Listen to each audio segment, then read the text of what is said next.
That's all you did. You just watched soap operas. So you didn't have Netflix, you didn't have Hulu, and you didn't have anything. And you just had to be tuned in at that time because you know that Gabriela dejó a su marido in the last, in the last chapter, the last capítulo. And so you got to make sure everybody's watching. There's just so many beautiful memories about growing up in a Latino family. Some of my earliest memories were watching a novela with my mom.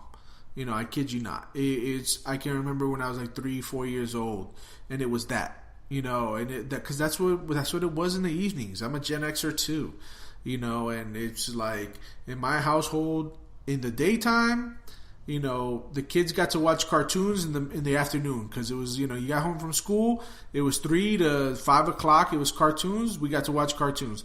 Then after that, either my mom was making dinner, we'd have dinner, we'd go to karate, we'd do something, and then got home, a poner la novela, and then we'd just sit there with my mom and just watch her novela. And sometimes my brother and I wouldn't be paying attention to what they're talking about. We'd be playing with our toys or something like that. But then sometimes we would sit there and would. So yeah, I have a passion for telenovelas, but I gotta tell you something. There's a dedication to it too. Because 5 days a week, and if you miss an episode, you could have missed out on the whole story plot. So, it's so much different, and how telenovelas, it's serious business compared to American primetime television, where it's like one episode a week. This is 5 days a week. Yeah. You miss one, you lost it. Forget about it. But to me, I associate novelas with family time. Even at this age, I associate novelas with family time, and it was the time where we got together. And to be honest with you, even to this day, sometimes I'll call my mom. I don't know what my mom's watching these days, but I'll call my mom. Hey, ma, ¿qué hace? Aquí. And I can see the conversations going nowhere. Ajá, está viendo la novela. Sí. Okay, ciao, ma. It's kind of like she doesn't want to say don't bother me because I'm calling. We don't live in the same state anymore, so she's like, oh, I want to hear from my son, but I want to watch my show. So she brushes me off politely.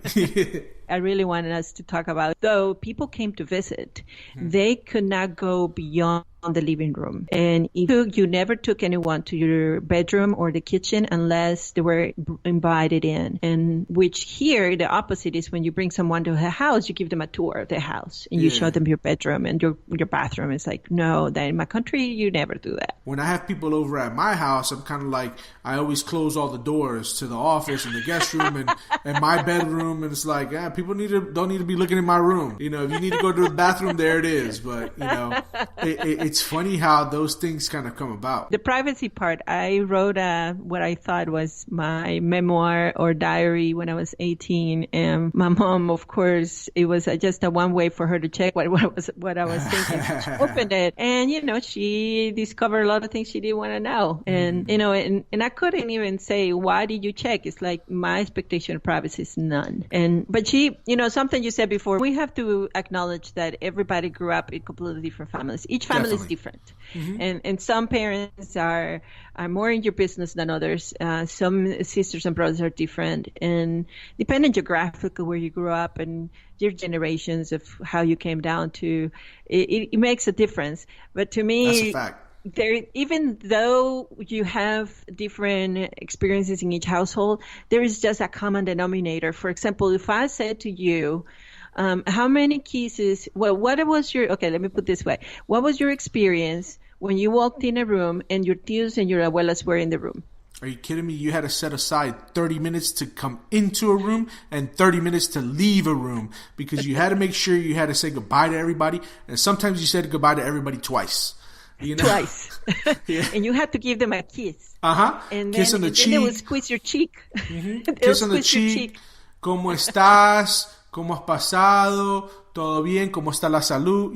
How's your health? How are you? You got to do the little chit chat. So it's kind of like that routine. I mean, but let's be honest, even till this day, try to leave a Latino party or something like that. You take it. I was at a friend's birthday party the other day. I was like, okay, it's 10:30 at night. We're leaving. We all ended up walking out at 11. Okay, ciao. Bye. Okay, did I say bye to you already?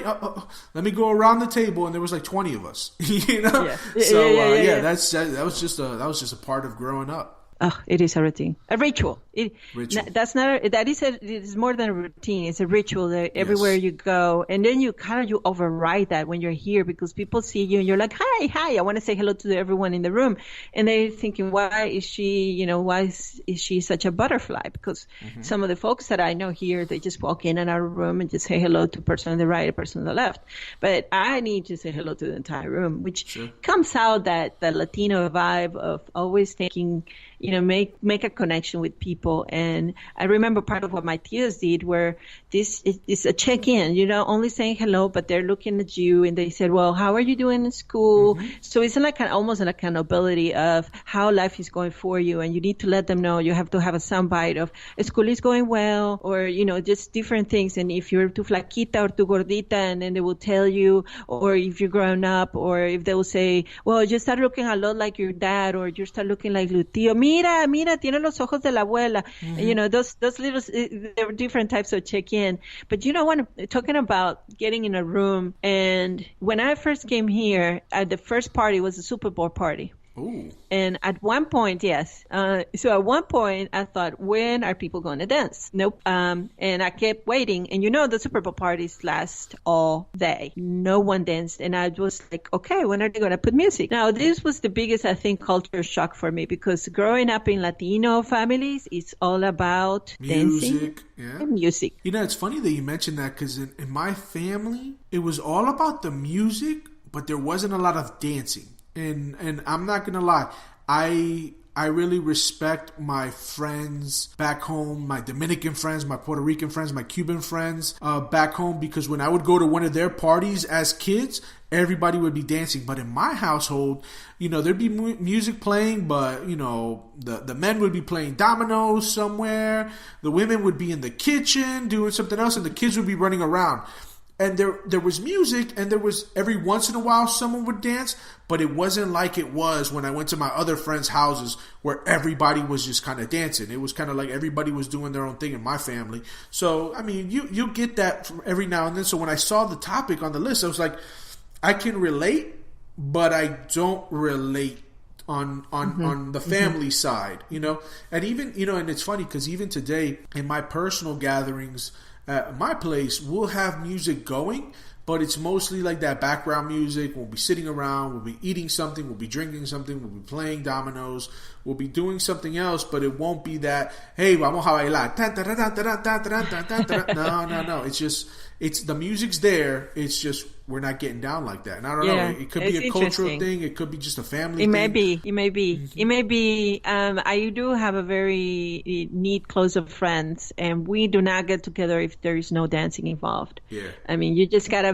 The first things that come out is like, oh, let's hang out at somebody's house, and they offer food, and they bring this speaker and put music, and some of them even have this like discotheque kind of lighting, and then that's how it starts, and that's how it finishes. Everybody dancing. Probably someone will identify with this, and is your mom cleaning in the kitchen, singing to some romantic song, but that's either romantic or my sister was always playing salsa, so it was always some music that wake you up in the morning, because of course you get up to do your chores early in the morning, because that's a good Latino woman. And always men got an advantage, because if you are a man in Latino family, is just always get the biggest piece of the steak, the best part of the chicken. You never iron your clothes.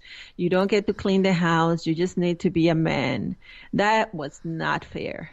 I didn't learn how to iron until I was in my 20s. Oh yeah, I didn't learn how to iron until I was in my 20s. And that's because I had to. I could see my sisters ironing my brother's clothes when he was going out. It was like the epiphany of being a patriarchal family. My mom says, you always going to iron your brother's clothes, and you're going to wash them, and you're going to clean his dishes. And it's like, why? I rebelled. So she started treating me very even. And so my sisters were like, wait a minute, what happened here? We grew up taking care of them. Now you're taking care of her. Like, she has no responsibility around the house.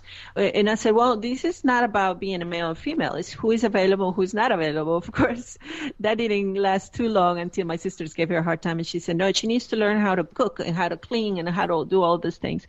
But we're almost, at 30 minutes. And this is a topic that we probably can spend on 3 podcasts talking, because I really love to bring stuff up. Well, and what we love to hear is from people. Really make a comment, tell us something we didn't mention, or give a thumbs up on some of the things that we highlighted.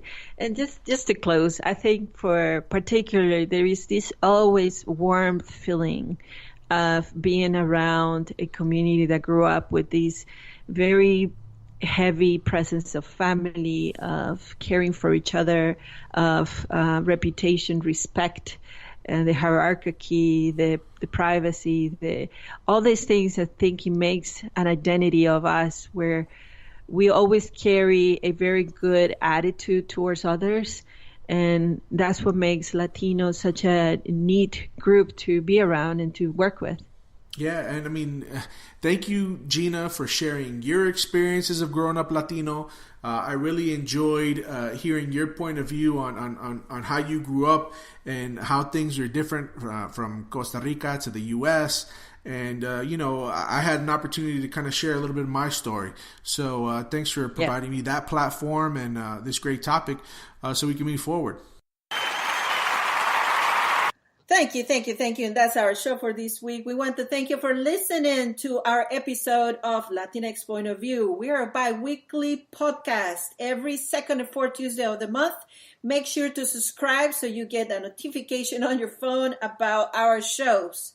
And you can also remember to follow us on Twitter at LatinXPOV. Remember to send us a tweet, tell us what you think, and if you have any show topics or ideas, DM us. Thanks again for listening. Y hasta la próxima. Till next time, we're out. We're out.